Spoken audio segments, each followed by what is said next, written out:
सांसद चंद्रशेखर आजाद जी जुड़ गए हैं और आज इस मुद्दे पर बात करना इसलिए जरूरी है चंद्रशेखर जी क्योंकि आपने एक चिट्ठी लिखी देश के शिक्षा मंत्री को और आपने कहा कि यूजीसी के जो नए नियम हैं वो आईआईटी, आईआईएम्स, एम्स में भी लागू हों। सुप्रीम कोर्ट ने इन पर रोक लगा दी। आप इसे कैसे देख रहे हैं? देखिए, मैं एक अधिवक्ता हूं और मैं माननीय सर्वोच्च न्यायपालिका का बड़ा सम्मान करता हूं और ये सम्मान मैं सिर्फ कह नहीं रहा, मैं दिल से करता हूं, क्योंकि मैं मानता हूं कि जब कोई सरकार द्वारा कोई गलत कार्य किया जाएगा या पुलिस या एडमिनिस्ट्रेशन हमारे खिलाफ कुछ गलत कार्य करेंगे और हम देख भी रहे तो न्यायपालिका पे हमारा ध्यान होता है कि वहीं से हमें न्याय मिलेगा। तो सर्वोच्च न्यायपालिका से मेरा कोई सवाल नहीं है। मेरा सवाल ये है, जैसा आपने कहा कि उन्होंने रोक लगा दी, तो रोक लगाने का जो बड़ा कारण है वो ये है कि हमारी सरकार जो है वो गाइडलाइन तो बनी लेकिन उसका पक्ष जो है वो मजबूती से नहीं रख पाई माननीय सर्वोच्च न्यायपालिका, इसलिए रोक लगी। जैसे कानून तो बन जाता है लेकिन उसका इम्प्लीमेंटेशन नहीं होता तो उसका लाभ नहीं मिल पाता लोगों को। कानून तो बहुत सारे बने हुए हैं। उसी तरह से अगर सरकार जो है उसकी कथनी करनी फर्क ना होता और वो मजबूती से पक्ष रखती माननीय सर्वोच्च न्यायपालिका में, तो मुझे लगता है रोक नहीं लगती, उल्टा शायद गाइडलाइन आ जाती कि इतने दिन के अंदर इसको लागू करो, समितियां बनाओ, इसको लागू करो। पर चंद्रशेखर जी, अगर सरकार को इसे कमजोर रूप से ही रखना होता तो फिर वो लाती ही क्यों इस तरह के नियम? इनमें पहले से ही कुछ बदलाव किए जा सकते थे। आप ये कह रहे हैं सरकार ही कमजोर पक्ष रख रही है? सरकार दोनों पक्षों को खुश करना चाहती है। पहले उन्होंने SC ST OBC के पक्ष को खुश करने के लिए कहा कि भाई हम देखिए आपके लिए गाइडलाइन बना दी हमने जिससे भेदभाव नहीं होगा, और भेदभाव वो भी इसलिए बनाई है क्योंकि सुप्रीम कोर्ट का आदेश था डॉक्टर पायल और रोहित वेमुला वाले केस में कि भाई इस तरह के जो है 118% क्राइम की वृद्धि हुई है, तो इसलिए जो है इस पर कानून बनाया जाए, इसके लिए गाइडलाइन बनाई जाए, बना दी। अब जब सामान्य वर्ग के लोग नाराज होने लगे, उनकी पार्टी के नेता ही कहने लगे, तो वो चुप रहे। तो उन्हें लगा कि मामला कोर्ट चला गया है, तो वो अगर कोर्ट में साइलेंट रहेंगे या पैरवी मजबूत नहीं करेंगे तो कोर्ट से रोक लग जाएगी, तो दोनों पक्ष खुश हो जाएंगे। चंद्रशेखर जी, आपको क्या लगा जो ये नियम, ये गाइडलाइंस आई, ये आपको सही लगी? क्योंकि आपने तो इसे आगे भी बढ़ाने के लिए कहा, आपको ठीक ही लगी होंगी, इसीलिए आपने कहा कि इसको आगे और शैक्षणिक संस्थानों में भी लगाएं, IIT, IIM में लगाएं। लेकिन जब ये कोर्ट कहता है कि इनका दुरुपयोग कैंपस में किसी के भी खिलाफ बदला लेने के लिए किया जा सकता है, तो आपको लगता है सही है? तो ऐसा है, मैं बड़ी जिम्मेदारी से इस बात को कह रहा हूँ। ये एक बहुत बड़ा सवाल मीडिया में बैठे लोग जो हैं SC ST OBC वर्ग के बच्चे और बच्चों के ऊपर उठा रहे हैं कि SC ST OBC के बच्चे और बच्चियां हायर एजुकेशन सेंटरों में पढ़ने के लिए नहीं जाते, वो बदला लेने के लिए, आरोप लगाने के लिए, किसी का उत्पीड़न करने के लिए, किसी को मानसिक, ये कोर्ट ने कहा है चंद्रशेखर जी, मीडिया नहीं कह रही है। मैं इसको बहुत, ये कोर्ट ने कहा है। मैं फिर आपसे जी, मैं आपसे क्या कह रहा हूँ जी, जिस तरह से डिबेट इस विषय पे हो रही है और बहुत सारी बातें कही जा रही, कोई आरोप लगा देगा, या कोर्ट ने ही कहा, ठीक है, कोर्ट ने भी कहा, हाँ, कोर्ट ने ही कहा, फिर भी मेरा ऑब्जेक्शन है कि क्या ये आप भेदभाव को लीगलाइजेशन करना चाहते हैं, उसको लीगलाइज करना चाहते हैं, ये कह के कि भाई वो आप, मैं कहता हूँ कौन सा ऐसा मामला है जिसमें जो है किसी के ऊपर भेदभाव का मतलब बदला लेने के उससे आरोप नहीं लगाया, कौन सा ऐसा ऑफेंस है? नहीं, आपकी बात सही है। कौन सा ऐसा कानून है जिसका दुरुपयोग नहीं किया जा सकता? लेकिन किसी भाई को कोई एक कानून अधिकार बनेगा। देना, चंद्रशेखर जी, मैं एक सवाल पूछ रही हूँ, किसी को एक अधिकार देना कि आप शिकायत दर्ज कराएं, और लेकिन वो अगर शिकायत गलत हो तो दूसरे को किसी तरह की सुनवाई का पक्ष ना देना, ये समानता है क्या? कौन सा ऐसा कानून जिसका मिसयूज नहीं हो सकता? सिर्फ कानून का मिसयूज ना हो इसलिए कानून ना बनाया जाए, ये कहाँ की बात हुई कि भाई कानून का मिसयूज हो जाएगा? मैं ये कह रहा हूँ कानून का मिसयूज का मतलब ये, मैं आपकी इस बात से सहमत हूँ कि कानून का मिसयूज ना हो इसलिए कानून ना बनाया जाए, कोई दलील नहीं हो सकती। लेकिन जब कोर्ट ये कहता है कि हमने जाति विहीन समाज की दिशा में कितना कुछ हासिल किया है, क्या अब हम उल्टी दिशा में चल रहे हैं?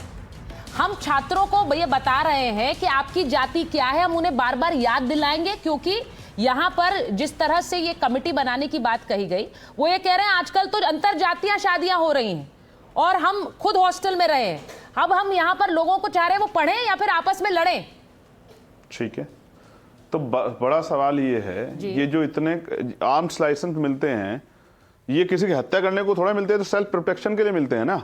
आर्म्स एक्ट जो है उसमें जो लाइसेंस मिलता है, जिसके बाद आदमी अपने साथ सुरक्षा में वेपन रखता है, वो किसी की हत्या के लिए थोड़ा दिया जाता है। कोई भी कानून किसी अपराध से बचने के लिए होता है, अपराध करने के लिए थोड़ा ही होता है। मैं आपको एक चीज बताता हूँ, सुप्रीम कोर्ट ने कहा कि हम जातिहीन समाज पे क्या कर रहे हैं, जातिहीन समाज हो जाना चाहिए। तो सुप्रीम कोर्ट के पास पावर है, वो सरकार को निर्देश करे कि जातिहीन समाज जो है वो बना दिया जाना चाहिए, जातियां खत्म कर देनी चाहिए इस देश में।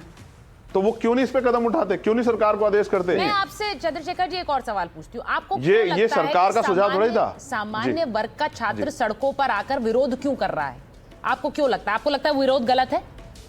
नहीं, ये छात्र नहीं है, ये छात्र ही नहीं। सामान्य वर्ग का छात्र तो अपने भविष्य का ध्यान रखते हुए कॉलेजों में पढ़ रहा है। सुनिए ना, ठीक, सामान्य वर्ग का छात्र तो मैं पिछले मेरे 10-12 साल का एक्सपीरियंस ये है, मीडिया का भी, सरकारों का भी, आंदोलन का भी, कि मैं ये बहुत जिम्मेदार से कह सकता हूँ कि ये छात्र नहीं, क्योंकि छात्र तो यूनिवर्सिटी में पढ़ रहा है, उसके बाद तो समय नहीं किसी भेदभाव करने का, वो तो अपने घर में पढ़ रहा है जो छात्र है। ये तो राजनीतिक लोग हैं जो आंदोलन कर रहे हैं। तो एक मिनट, अब आपकी बात पे रोक रही हूँ। आपने कहा कि सामान्य वर्ग का छात्र तो पढ़ रहा है, उसके पास तो समय ही नहीं है भेदभाव करने का। तो अगर मैं आप ही की बात मानूं तो फिर जब भेदभाव सामान्य वर्ग का छात्र कर ही नहीं रहा है तो इस तरह की इक्विटी कमेटी की जरूरत क्या है? आप तो खुद ही कह रहे हैं कि भेदभाव नहीं कर रहा सामान्य वर्ग का छात्र। वो लोग हैं, मैंने कहा ना, अब आप सुन लो, सामान्य वर्ग का वो छात्र जो पढ़ना चाहता है वो पढ़ रहा है, और जो अपना जो विशेष अधिकार समझता है, जन से अधिकार समझता है कि हमें जातियों को नीचा दिखाना है, जो पढ़ना चाहता है इस बात को अपराध कर रहा है।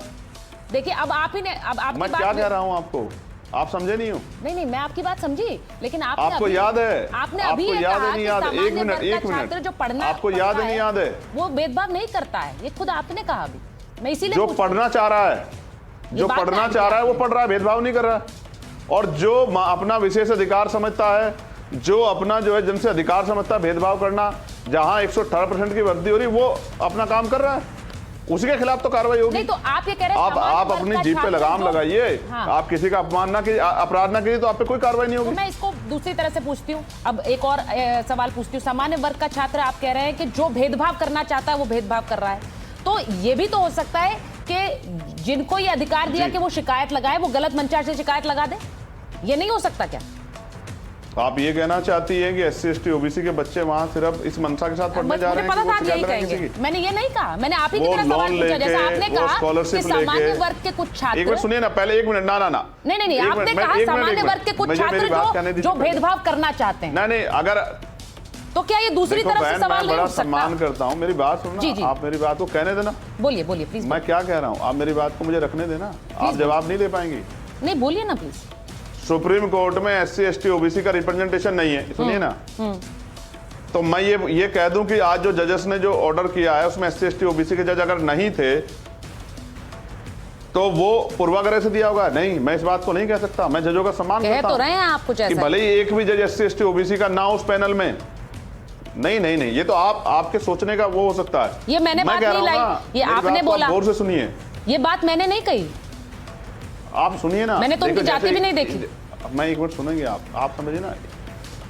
नहीं, मैं इस तरह की डिबेट में नहीं ना कि टोका टोकी, मेरी बात तो आप कहते कहने दीजिए, अगर आप चाहते हैं कि मैं इस पर अपनी बात करूं। आप कहती है मत रहिए, मेरी सुन लीजिए तो मैं आपकी सुन लीजिए। बोलिए। मैं ये कह रहा हूं, आज अगर कुछ लोग खड़े होकर कहने लग जाएं कि SC ST OBC का रिप्रेजेंटेशन नहीं है, इस ऑर्डर में जब ऑर्डर दिया गया SC ST OBC के जज नहीं थे, तो इसका मतलब हमारा पक्ष नहीं सुना गया, तो मैं तो नहीं इस बात को सही मानता। जैसे इक्विटी कमेटी में कहा जा रहा है कि भाई उसमें सामान्य वर्ग के लिए तो रखा, भाई इसलिए नहीं रखा क्योंकि उनको पता है कि जो बनाएंगे वो SC ST OBC के लोग रखे न कि सामान्य वर्ग, क्योंकि संख्या उनकी अधिक है। 80% का बैकलॉग है सेंट्रल यूनिवर्सिटियों में OBC का। आप पे प्रोफेसर ही नहीं होंगे कमेटी में रखने के लिए, हर यूनिवर्सिटी में 3 प्रोफेसर, आप देख लो। आप क्या दबी जुबान में या फिर मैं कहूं इनडायरेक्टली सुप्रीम कोर्ट पर सवाल उठा रहे हैं चंद्रशेखर जी? आप उठा रही होंगी, मैं तो नहीं उठा रहा बहन जी, मेरा तो काम नहीं है सुप्रीम कोर्ट, मैं तो सरकार पे उठा रहा हूँ। कहीं ना कहीं कमजोर वर्गों के मनों में चिंता होती है कि जिस न्यायपालिका पे हम आंख बंद के भरोसा कर रहे हैं, वो न्यायपालिका हमारी तरफ उसी निगाह से देख रही है, नहीं देख रही है।